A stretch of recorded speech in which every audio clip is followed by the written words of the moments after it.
When we spoke with the Vice President of Student Services, Jody Deers, she said she has an open door policy, welcoming students to come in and have a conversation.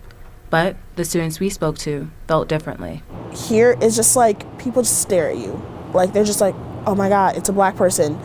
So it's a little, not even a little, it's just very uncomfortable. We came to CMU to speak with students about the young black teenager that was shot twice for ringing the doorbell at the wrong home.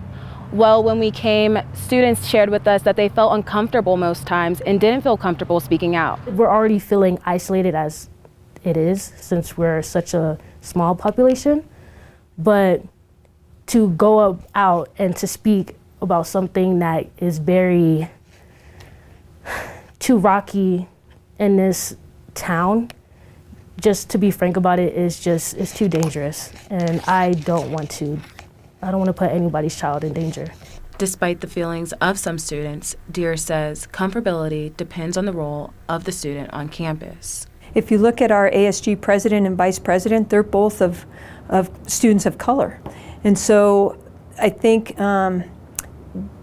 it depends on who you speak to about whether they feel comfortable or discomfort being on campus. The university says it hosts events to help students feel more comfortable, like bringing in guest speakers to talk about Cesar Chavez Day, having Holocaust awareness, and even celebrating Black History Month. The most recent, the Asian Student Alliance, created in 2023 and added to the school's website after our first interview in mid-April.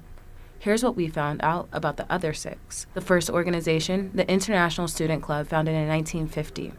The Black Student Alliance in the 1960s, but there's a catch.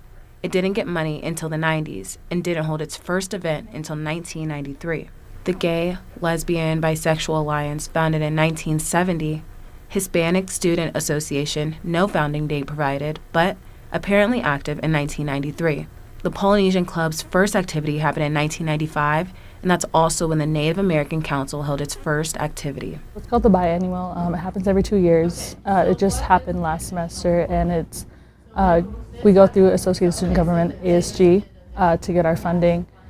So we define it as like what CIC does each semester, the events that we have, where the money comes from, where the money's gonna go, like for events. We had just had fashion show in March. But for some, it's about way more than just funding.